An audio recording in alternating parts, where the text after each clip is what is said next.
Rolling. Rolling. This is a half ounce. This is scene 8. This is shot 2. It says take 6, it's take 1. And action! Stop acting like a child! Don't start acting like a fucking dad then! You made this mascot! Not me! Not Stevie with a hole in his head! You! It's been nice for you not killing anything. Fellas, this is a little BTS video. No, I'm not getting the band on the @BumpadUmpa channel, but I'm sure they would love to be. We're doing a little behind the scenes video here for the production of a half ounce. We're going to be talking to the cast and crew here, so yeah.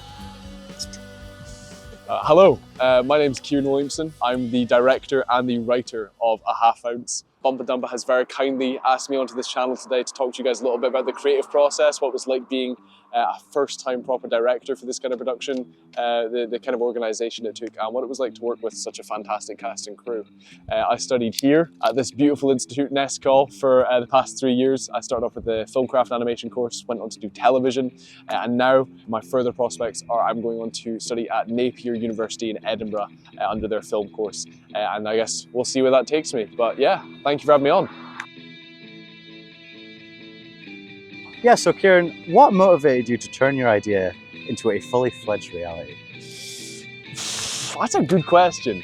I think part of the reason was because a lot of people didn't think I could, and I thought I could. A project of that size hadn't been done at Nescall before, and they have such fantastic equipment, and it's so easy to get the equipment, to rent it out and to use it, and I thought that it was an opportunity that I potentially would never have again, and so I wanted to make the most of it. Weirdly enough, I don't think I ever really actually asked myself the question of if I could do it.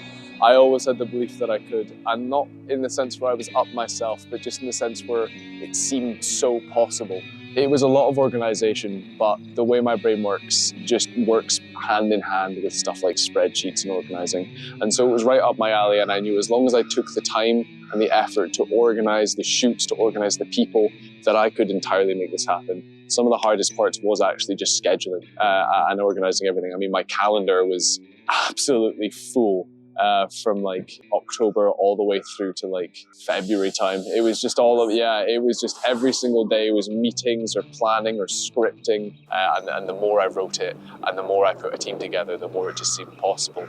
It started off with just about 4 or 5 people I was consulting about the idea, and it became more and more and more as I saw more people interested in this, and I saw more people believing that we could do it. A few people believing that we couldn't, and that was actually kind of what pushed a lot of us to try so hard, was the fact that it seemed like such an impossible idea to some people, but it seemed so possible to us. And I mean, here we are, we managed it, and it goes to show, you know, anyone can manage it. You just have to really be willing to put that time in, put that effort in, and be willing to work well as a team. I had faith in my team, and I had faith that they could pull it out of the bag, and they did time and time again, and they proved to me time and time again that they could take on this kind of responsibility, and they were capable of doing it. And I could not be prouder of the cast and crew that we brought on. What do you feel like inspired you most going into the whole writing process of this? Took inspiration from a lot of places. Writing-wise, a lot of Guy Ritchie films kind of did it for me, with that kind of like dry, snappy kind of dialogue, a lot of high tensions just in the way that people are speaking and in kind of the stakes that they raise. A lot of inspiration from movies like Snatch, from movies like The Gentleman, Hot Fuzz, Bullet Train, with those kind of like fast-paced, attention-grabbing kind of films. I guess in terms of action sequences, you can look at stuff like Kingsman and John Wick for that final fight sequence, and for a bit of the kind of like, I guess, stakes that were raised in the film, you know, with people's lives on the line, and other people being used as just leverage. Their life is just seen as something that can be thrown away for the sake of convincing a person to do something that you want. A lot of it kind of just came from watching these films and seeing the kind of atmosphere that was built up, the tone that was set, and I wanted to see how I could replicate that while keeping it set within Aberdeen. And trying to keep it set within a Scottish kind of setting. A half ounce scene 13, one shot, take 1. And start bar chatter. How did the initial idea develop through to what ended up on screen? It started off initially as just a one-shot fight sequence. That's all I wanted to do. And And like I said, through that, it kind of came into understanding the characters' motives, why they were there, what they were there for. I didn't really want to pull the classic John Wick of just, you know, his dog's being killed or his car's being stolen, stuff like that. I wanted to make an active threat. I felt like the reason the one-shot fight sequence starts with him just killing Rusty right out is because in my head, if you have gone to the bar because this character, Rusty, has done something so heinous like kidnapping your daughter, you're not going to just mess about and kill all the cronies first. You're going for the guy who's the source of the problem. Immediately, you're angry, you're upset, bang. So after understanding how I want the film to end, and then started on how I wanted to start. Why was his daughter kidnapped? What was the reasoning for it? And my brain kind of came into leverage. So Rusty wanted to gain leverage on him. Why does he want to gain leverage? Because Jack messed up a job. Why did Jack mess up a job? And initially it was just going to be that Jack did mess up a job. But realistically, if Rusty holds him to that highest standard, it wouldn't make sense that he just messes up a job. So in my head, it had to be Jack is meant to be stopping working for Rusty, and Rusty makes it look like he's messed up a job, and it's for that reason Jack is meant to keep working for Rusty. Jack doesn't want to keep working for Rusty, and through that, Rusty sees this, kidnaps his daughter to use that as leverage, and that's how you get to your endpoints. It was kind of a bit of dotting about and going, right, well, why is this happening? What's the reasoning for that? How can we make that make sense, and what's the reasoning for that? So it was kind of just about understanding and linking all the points from the start to the beginning. It's not so much how you normally would write a story, but it was just because I knew I wanted a one-shot fight sequence. That's kind of how it all started for that. So how did it feel to get properly stuck in with the writing, planning and shooting of this film? It was a fantastic feeling.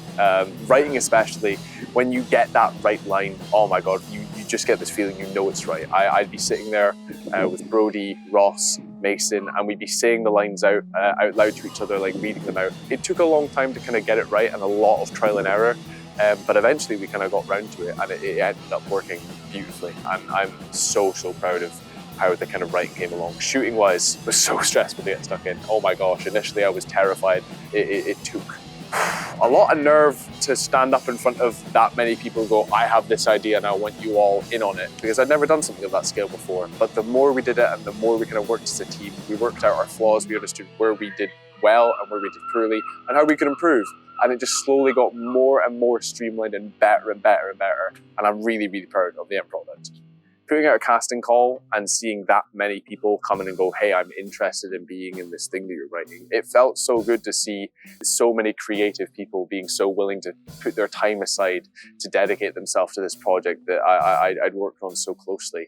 And location permissions, it was a bit scary at first because you initially get scared of getting a no, but then you realize that's actually the worst you'll get, is just a no. You'll ask somewhere, can we film here? No. That's it, and you move on to another place. But Under the Hammer were so willing to give us their time, so willing to let us shoot there. Same with Krakatoa, we had people like Matt Jolly, we had Jamie, and they were brilliant there on the day. They were there, they were willing to help, just any questions we had, any lighting we wanted to sort, they were phenomenal. I could not have asked more of them. They were amazing. I know you had a little bit of trouble with getting Jack and B's apartment. Do you want to touch on that? Yeah, so the B&B itself was brilliant. The owner, Katie, was so willing to help out. She was so down for us shooting there. But finding a B&B where people are actually okay with you shooting there is actually really hard, because if you open up to a B&B owner, hey there, we want to shoot a video in your B&B, the first thing that jumps to their head is that you're going to film a porno or something along those lines. And so it's kind of about trying to build a trust relationship with the owner where they actually can understand that you're trying to do a creative project for your film. And after she understood that, she was so willing to let us use the place. It was so lovely of her. She was amazing. Do you have any fun stories from the pre-production through production phase? My favorite one from production was when we were actually shooting here at Under the Hammer for the fight sequence. You'll actually see, if you watch the film, I shouldn't be telling you this, but we have a gimbal that we used for the fight sequence, and through that it got passed over the bar and behind it for the fight sequence. And that was one of my favorite bits, was that it goes behind the bar. So we had a secret cameraman underneath the bar who pops up, grabs the gimbal, goes around it and passes it back to Leo, our cameraman. If you look closely, you can see Leo kind of crouching and going past all the people fighting underneath the bar, trying to get through without being seen. You can spot him, but you know, I consider it a little Easter egg. Yeah, it was a little mistake, but I feel like it adds charm to the film. But overall, I'd say that was actually probably one of my favorite things about the film, was just these little kind of mistakes here and there that I'll notice and the crew will notice, but none of you guys necessarily will. But it's just a reminder that, you know, this is where we were starting out. This was where it was kind of our bare bones, and it still turned out amazingly. Okay, right. Rolling? Rolling. Okay, this is a half ounce. This is scene 1. This is the one shot. Oh, what's his face? David. Welcome to Behind the Scenes. This is Jackass. I'm gonna shave the director's head. Yo, what the fuck is that? The guy... Shaved head. Welcome to Jackass.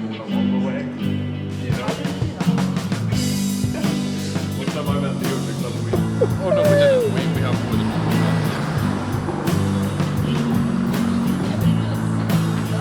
You need a fag and a beer.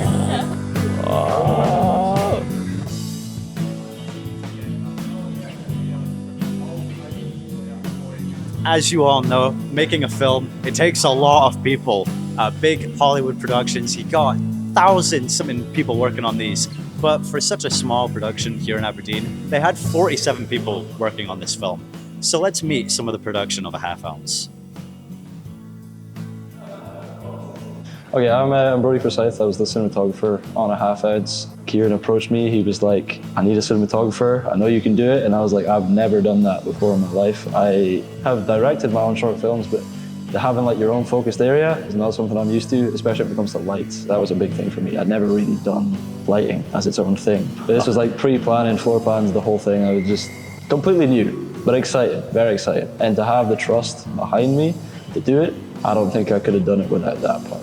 And when it comes to being a cinematographer, trying to path out, and like any oneers can be pretty taxing. So I knew that he had the big, one-shot fight sequence in mind at the end anyway. That was like a exciting but equally scary thing to try and do. But no, I was excited to try something a little bit different. What do you feel like you learned through working on this film? I'm mostly, like I said, about lighting, revisiting some of the stuff like the basics I learned, like three-point lighting. And doing that in college, it's very basic. It's just that, medium close-up, set up lights, boom, you're done. But with all the different environments that we were filming in, it was a lot more difficult to figure out which light needs to be the key light, which one needs to fill. Oh, we maybe need an extra little bit of light here, a highlight there. So the stuff in Krakatoa was insane. I think we had, Kieron wanted a oneer from one side of the bar to the dance floor. We used, I think, about every single light we had to just light Krakatoa, because it's a very dark bar.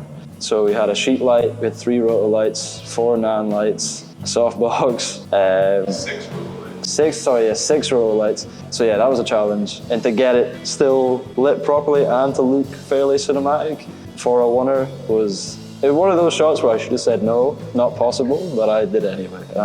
I'm glad I did. I'm Ross Duncan. I was the assistant director and a part of the writing team on A Half Ounce. Kieron was really focused and ambitious with this project, and he had all the ideas pretty set in stone, most of them. So it did feel like I didn't want to step on anyone's toes coming in. But I found when we were actually on set, and especially during the shot listing and storyboarding process, there was no he wanted us to challenge him on some of his ideas, and he wanted us to mold something that we were all contributing towards together, instead of just being his one direct vision. That process was normally in the pre-production stage a lot, especially during shot listing. Me, him, Brodie, our cinematographer, and Leo, our cameraman. That was the 4 of us just coming up with how the shots would look and how the ideas would be put together. And sometimes we would say something and he'd be like, oh wait, we're actually going to do it like this. But then he would say, challenge me on it. I want to hear that idea. I want to see how that could work instead. And sometimes we would come a compromise. Sometimes we would lean one way or the other. During the shot listing process, there would be 6 or 7 meetings of just meeting up together, going through it all, drawing, getting the imagery for how we wanted some of it to look. But none of it ever felt like we weren't coming together. We would always at the end of the day see to eye on what we wanted to do. What did the process sort of look like once production had actually started and filming had begun? The process was a lot more hands-on. It suddenly completely changed from us all just being at Kieron's house, over a table, looking over the shots, and a little daunting, to be honest, at first. But then I think once we got into the flow of it, especially with our first location, because we were there for 3 days? 5 days? We were there for 5 days, so that was that was a long process. So I think because we were there for that amount of time and with the same amount of people, we were all getting to know each other well, and there was just a flow that began to develop, I think, about that. Which scene was that took 5 days? That was Jack and B's flat, and there was multiple scenes there. Yeah, that took a while.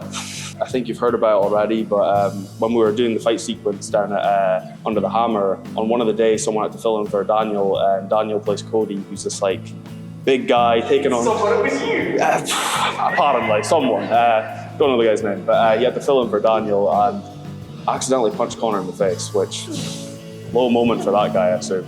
But Conor was really professional about it, and he was just like, keep going. So we did, and right after Kieron said cut, I shot off and was like, oh my god, man, are you okay? I'm so sorry. Oh my lord, did that shot make it into the final cut? No, but that video will haunt me for the rest of my life. It's there. You're gonna get a call back. I'm Leo. I was the cameraman on a half ounce, the camera director. So what did you think when Kieron first asked you to come onto the production? At first I said no, because it was terrifying. Probably just because it was the biggest thing I'd done. So it was just a lot of like, can I actually do this? Like, will I be able to get enough time to do this? Because he told me very early on that he wanted me to be the cameraman, and I was not ready. But eventually I was like, okay, you know, I'll do it. For you, I guess. Production was hard. It was a lot of long days, constantly thinking about the film and like working on it, but it was, I wouldn't change it for anything. What was your favorite moment from production, would you say? Probably filming here in Denburn, because originally we did a long shot of Jack walking through here, and then we circled Casey and Troy. But a lot of that was cut up with other shots. But the original long shot lasted through the whole scene, and I thought it would be really nice. And that was just one of my favorite moments to do that. How did you achieve doing that? Practice. Lots of practice. We had to run it quite a few times before I got it down. Working on this film was one of my first times using a gimbal. So a lot of equipment was like getting very used to it very quickly. So the gimbal fought back a lot of times, made it very difficult to film some stuff, but eventually got it working and we breezed through it. So I'm MJ. I did the sound directing and the Foley art for a half ounce. I was really excited. He'd told me about it before, saying like, oh, I have this little idea for a movie. Like, I really want to do like an all-in-one fight scene, a one take. And I was like, yeah, it's pretty cool. Good luck. And then he went, so I've written an entire script, got this crew that I want. Let's do it. Sure. It was actually probably the least stressful, but also the most stressful production I've ever been on. Everything that should have gone wrong didn't, and then it was like the one thing we wouldn't expect to go wrong went wrong, and it was like, oh, that's really annoying, because we started, obviously first days are always quite rough, super smooth, literally no issues. We'd have post meetings where it'd be like, hey, can maybe do this differently, we should maybe sort this out, and it would be fine. And then it was near the end where it was just kind of, I think because we'd been working on it for so long, it was just kind of, we're so close, let's just get it done. Oh, something's messed up, now we can't get it done, but we're that close. Is there any like specific examples jumping out to you right now, or? You know what a gimbal is? Oh God. Like the second or third last day of filming, the gimbal just would not calibrate with the camera and would keep like moving it, and we were trying to get a shot panning around and it would keep turning, and we were trying to fix it. We looked up YouTube tutorials, we called the guy who owns the gimbal, and he was like, do not touch anything, you're gonna break it. What the fuck? What do we do? Oh. So we just kind of called it a day and we went, we'll come back to this, it's whatever. But I think that was probably the worst day of like, I've learned a lot about sound. I wasn't really a sound guy before. I didn't really have anything I was specifically good at. Then Kieron asked me to do the sound, and I had to do a lot of research in how to do sound properly. Since then, I've done sound on a lot of other people's films, and it's actually really fun. And I feel like I've learned that that's maybe something I'd like to go into in the future. That's good. So it's kind of given me a more clear idea of like, this could be like what I do for a living. This could be the rest of my life, which is kind of awesome. Well, I'm Ewan. I was the runner for the production. It was kind of impromptu. I kind of just spent my time there writing down on my phone everyone's orders, running about, going here, there, make sure everyone's all happy and sorted while Kieron's dealing with everyone else. I was kind of like Mr. Morale. I'm like, hey guys, we got this.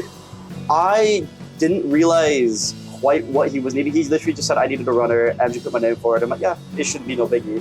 What I didn't realize is he did ask other people, but I was the only runner actually there. So I don't know, a certain level of like expectation was kind of have like, oh, okay, like it's just me. I got to do this now. How was that experience like for you? Stressful, because when I was told I was going to be a runner, I was like, oh, okay, yeah, I just got my driver's license. You know, I got my car now. I'm going to be awesome. I can go about, grab people's stuff. Quickly, I learned though that I would not be driving because I get really stressful driving. And first set, it was Gallagate Car Park. I'm like, yeah, perfect, we'll go in here. I was kind of nervous, first time driving in town. I take the corner and there's, I scraped my car on the back of some guy's wheel and I lost it. I turned out to like, I don't want to go. Please, can we just go home? Like, I tell him I'm sick or something. Panicked. they've eventually, very annoyingly, convinced me to go. I'm quite glad they did, because I think if I didn't go to that first time, I wouldn't have actually gone through the whole event, and I would have met all these awesome people. Yeah, no, I'm really grateful that you talked me out of it, actually. Because a lot of the running job is just waiting, because there's only like 1 or 2 lunch times, and people don't always want you running, so it's kind of just sitting about and observing and kind of seeing how everything goes. It was nervous, it was close quarters, there was a lot of people that I didn't know. You know, a runner is always important to every set, but you're kind of on the bottom of the hierarchy when it comes to everything, so I was kind of like seeing all these people and thinking, oh, they're like so much better, they're gonna be so much cooler, they don't want to talk to me. But like, unlike your higher like Hollywood sets, everyone is really lovely. It was a nice little like, community formed there, so even though like, you know, I'm talking to the director, the AD, and I still feel like we're on equal levels, I still feel like my ideas are valid, which was like lovely, because I feel like when you get given the runner role, like, okay, I got the food, it's nothing, but it's a lot more than that. Everyone's really friendly, they're really nice. I just felt very included in a role where you wouldn't really expect that. Well, I'm Megan. I was the producer and the location manager, so I got our 2 locations, which are like the locations we had to kind of keep in contact with the people with, and so I was first point of contact between Krakatoa and Under the Hammer. And then as producer, mostly just like timekeeping, the boring stuff that nobody really wants to keep up with is the, right, let's make sure we're going, guys, or let's make sure we've set this up, let's make sure we've set this up, and things like that, or just keeping on top of knowing when actors need to leave and things like that, and so I know that we're keeping to our schedule. In the first few weeks, I was giving kind of like notes and feedback because I wasn't so much in the creative process. I was kind of able to take a step back and look at the performance as a crew. And so I was giving like views at the end of like, this is what I think we need to work on. And so I think the main thing was outlining roles. I realized was like something that we didn't really focus that much on. I think beforehand, I definitely would have had a little kind of a write out of each person's role and what exactly that will entail so that there's no like confusion or overlap, because sometimes you get like 2 people whose roles are very, very similar. So like DOP and cinematographer, almost exactly the same role, but we had 2 separate ones for it. And so a little outline of who would have been what and things like that would have probably been helpful, yeah. Was it like difficult trying to manage like the size of the crew? Because what was it, like 47 people total? Yeah, sometimes I think we obviously had it kind of split up of who was on and what day and things like that. But when it was the bigger days of like most actors, most crew, things like that, it was definitely quite difficult. I found myself jumping in between different people trying to like, have you set up, have you set up, have you set up? I felt like a broken record a little bit. It was definitely a little bit overwhelming, but I enjoyed it. I like the chaos sometimes, thrive in the chaos. I think first day is always the most chaotic. It's one of those that like you're finding your bearings, you're trying to figure it out. Everybody seems to think that like the smallest issues are the biggest thing, and then it seems to build up. And I think our first location, the flat that we were in, was very small with the amount of people that we had, and so we kind of had like anybody who wasn't on set at the time being in just this small bedroom, and there was just a bed in the middle and a tiny bit of floor space around where we had kit everywhere. And so after that day we organised where the kit was and things like that, so we had like this is for this is for this, kind of things like that. It's a difficult thing to kind of get in the groove of, and so. I am Grayson and I did photography on set of Half Ounce. I basically just took photos of the actors and the overall vibes of the locations and everything. You know, I was responsible for the social media posts as well, for promotion. What did you think when Kieron first asked you to come onto the project? I was game. I literally said yes straight away. Even if I would have been busy for like work or something else, like, do I need to go? Like I could just do the movie, it's fine. But yeah, I was literally like, yeah, I'll do it, no problem. It's been like the best opportunity ever because I've met so many new people and they've all become my friends. It's been just amazing, and it's also helped me expand my photography portfolio as well. So even if I'm not doing that in uni, doing fashion, I can, I have a backup. So there is a funny story actually from when we were at the flat for like the first location. Cameraman Leo Tonzik decided to get on the stove. He decided to get on the stove to position himself so he could film Conor, and he got grease all over his head from the oven thing. Yeah. Bro. And he smelled of grease for the rest of the day. Was this like right at the beginning of the day? Yeah. Oh my god. And we were just like chatting away, And they just went, what's that? Red. It was disgusting. Yeah, what else did you like learn from this whole production of A Half Ounce? I basically learned not to get in the way of like, you know, the cameraman or anyone like that. I was kind of worried that I would be like being annoying, you know, trying to take photos in people's faces when they didn't want photos taken. But I was always like, can I take photos of you? Blah, blah, blah. You know? And I learned how to navigate through that, and Kieron taught me really well. So how to, you know, how to be more open and like ask people things. Because I'm a very quiet person, and he's helped me come out my shell a lot throughout set. So, and so is everyone else.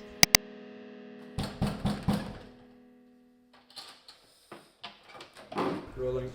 This is a half ounce. This is scene 12 part 2. This is shot 2. This is take 1. And action.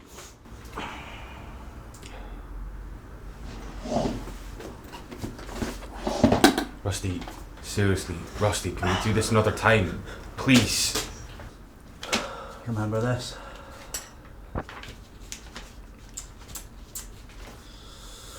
Fucking hell. Read it.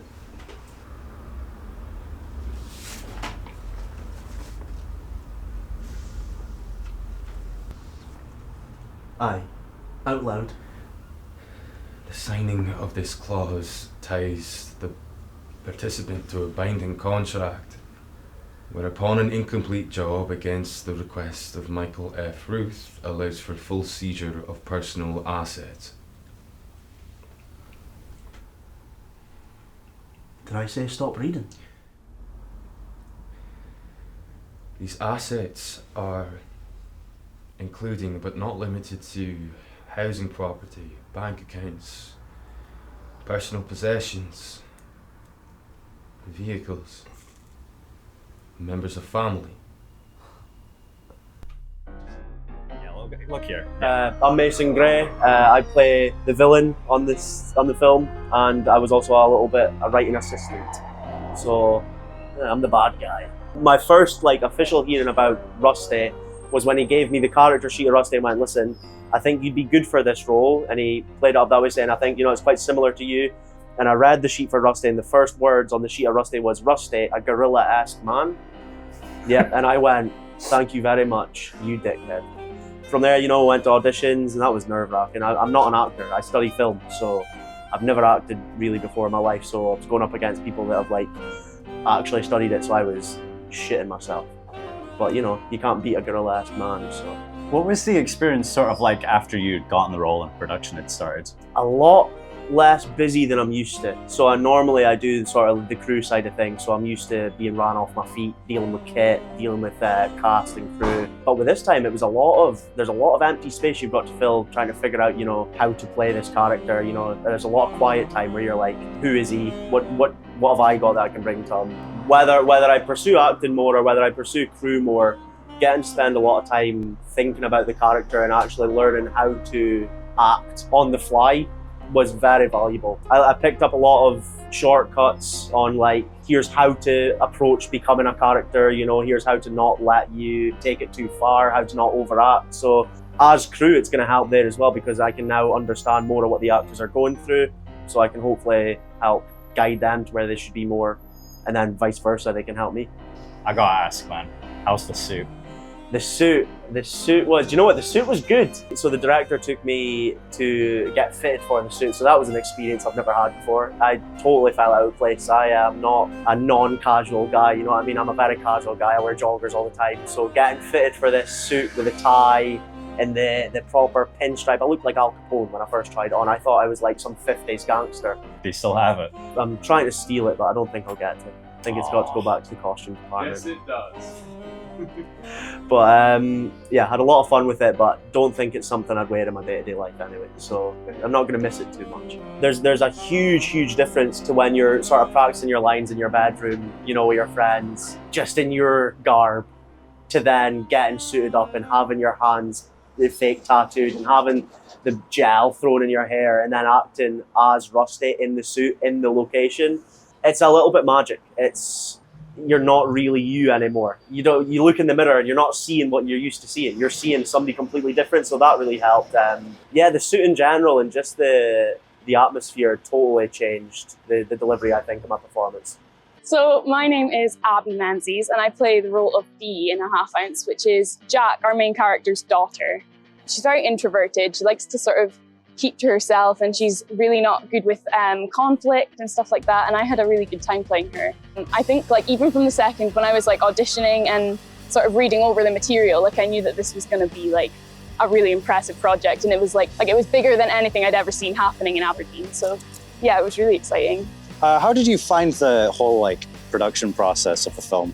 It was chaotic. It was definitely like, it was so much fun and it was all just, it was a bunch of teenagers just sort of doing what they love doing, which I think was something really special. Yeah, it was a really good experience actually. So I learned a lot about, well, actually a lot about like the technical side of things, because I've mainly been just an actor on like stage and I've done a couple of screen things, but this was like probably my biggest on-screen project. So I learned a lot about acting for camera and like working as a team and working with other people. It was really good. Do you have any fun stories from the production process? It's hard to sort of pinpoint one fun story, I think. Like the whole experience was just so much fun and we were all just sort of bouncing off each other and getting along really well. So it's hard to pick out one thing, but the whole experience was just amazing. My name is Conor McGarry and I played Jack Carter on this film. I was very excited. You know, Kieron is a very meticulous planner, and I remember when he showed me the script and all the backstory, he created this massive infographic for Jack with loads of different, he had made Jack a very full character, kind of doing part of my job. I was only ever excited to do it. Like it was the biggest film that I'd ever done to this point, so I jumped at the opportunity. Do you feel like you learned much from working on this production? I learned so much, so much. Like the basics of filming, I think I kind of got to grips with.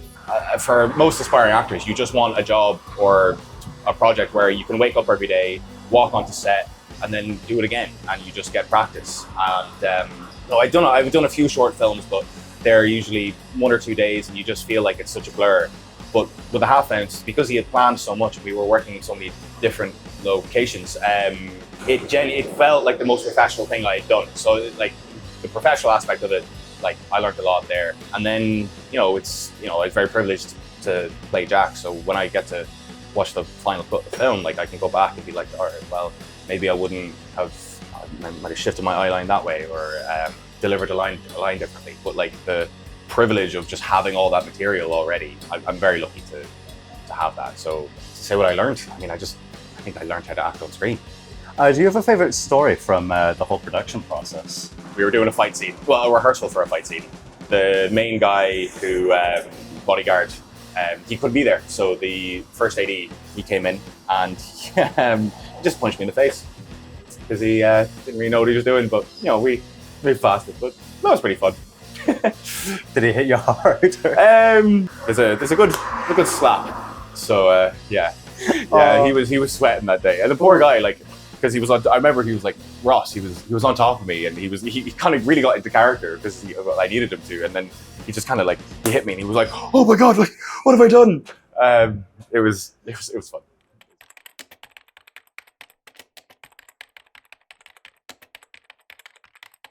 Once filming had wrapped, like what did the process look for you like finishing the film? It was a big process. It was a lot to take on. It was about 1,400 clips of audio and video that I had to look through to try and start sorting out. And that took time. That took a lot of time. I went on holiday pretty much almost immediately after we wrapped. And it gave me that time to kind of de-stress, get away from it all. And then coming back to it was a monster task. But once I started breaking it down, I had a whiteboard in my room where I'd kind of like write down all the sections I needed to get done, when I needed them done by. By the time I was editing it, it was a bit of a mad rush. I was having to get about 4 scenes done a day in terms of like audio editing and then like finalizing and then color grading and then general cuts. It was just so much, and it was probably some of the most stressed I've ever been. It was very emotionally taxing. I had a lot of sleepless nights. I think the last week up until the premiere, I had about 9 hours of total sleep over the week. I was taking half an hour naps every 4 hours, and then I'd wake up and I'd just edit more. I had Liam, the cameraman, staying over at my house just so that I had some sort of background noise. With ADHD, there's something called body doubling, which is just when you have someone else in the room, you can do your task much better. So we just stayed at my house for 2 nights to just allow me to just lock in and continue editing. And it was so surreal seeing someone's entire sleep cycle. Like, I watched him go to bed and I was editing, and then he woke up and I was still editing. I was so tired after that.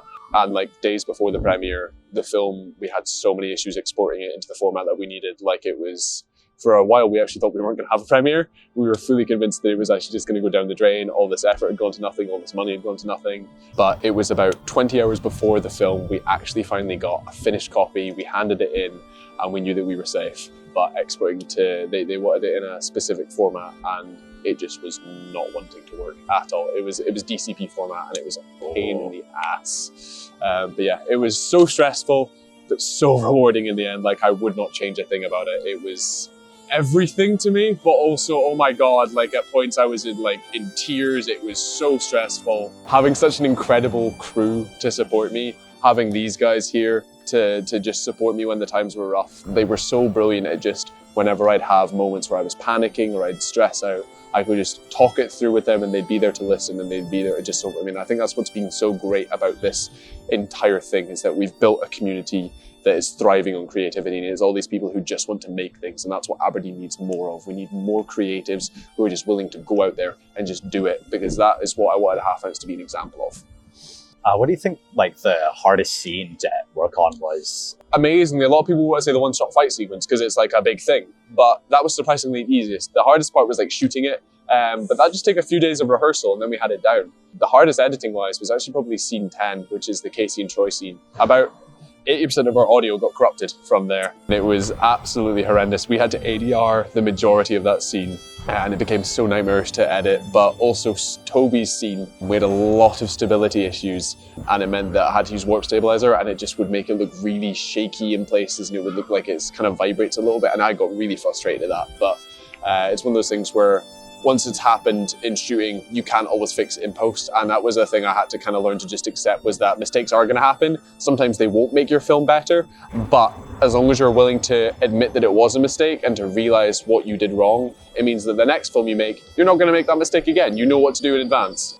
Yeah, so obviously after the film was finished, we had a premiere at View. So like, what was that process like, deciding, yeah, we're going to go do a premiere? And I think from the start, I knew I wanted something big, and not just for the sake of my own ego, but for the sake of giving everyone an event. This was such a massive thing that so many people had put so much time towards, and I wanted to reward that with this feeling of accomplishment. And you can get that on any screen, but something about having it at a cinema just made it so much more official. It felt like a day that you could probably dress up for, you could prepare for. You're like, oh my God, it's premiere day. So it was just a good excuse to get people in suits, get them down here to just have a great time, watch a good movie.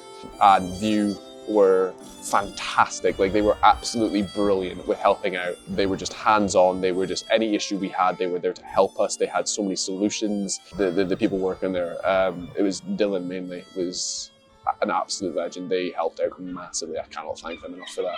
what did it feel like after finishing the film that morning and then coming here to do the premiere? Surreal. It was so surreal. The moment that standing ovation hit, it was just an overwhelming sense of appreciation. And I hadn't expected to cry, but happy tears were just like flooding down my face. I remember I got my girlfriend to get a video of the standing ovation, and just seeing everyone actually appreciate the work that that whole crew and that whole cast had put in, and seeing it all pay off, and having it be this moment where all this stress and everything had led to this moment and so much was hanging on it. It was perfect. I'd actually go as far to say it was probably one of the best days of my life so far. It was genuinely so brilliant to be able to bring such an amazing group of creatives together to have their moment on the big screen. Over 50 people had put effort towards this, whether it be making posters, whether it be doing the sound, the camera, the cinematography, the directing, the producing, the acting. Like, so many people had put so much into this and were just so willing to drop everything and just follow this crazy idea that I had. I wanted it to set a new standard for young creatives. I wanted people to see that this is possible, and an idea that seems impossible is only impossible until you actually start to try and do it. I would be absolutely nowhere without my casting crew. I would not have this film, I would not have this fantastic story to tell, and I would not have this potential for my future that these guys have provided me with, because they trusted in my process. And considering that so many people trusted so blindly means everything to me. It has genuinely become one of the proudest achievements I hold, and rightfully so, because so many people have earned this and have worked on this, and I cannot thank them enough. And if you walk away from this film with any semblance of emotion towards it, whether it be joy, sadness, confusion, anger, then we've succeeded, and this art has left an impact on you. Because after all, that's what almost every person involved in this piece wishes to do: create something that can leave an impact. If I placed an apple on the floor of an art gallery, people would give it value purely because of where it was being shown. I'm only 19, and this cinema screen behind me is not a testament to this film's quality, because this film is not perfect.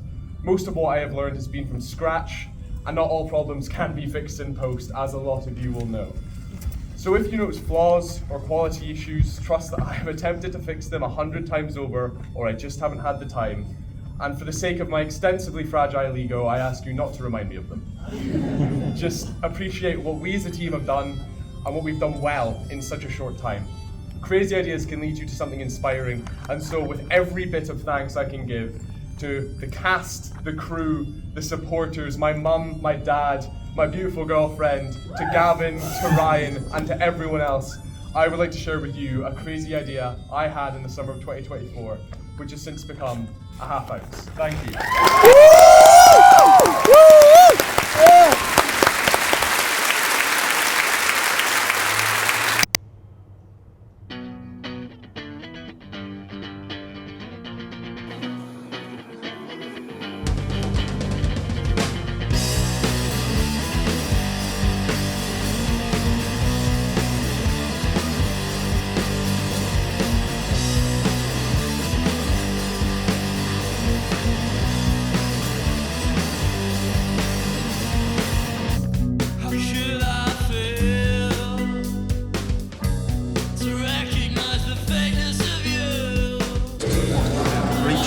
Touch it. Yeah! Hey, y'all do the shit. Fucking with us!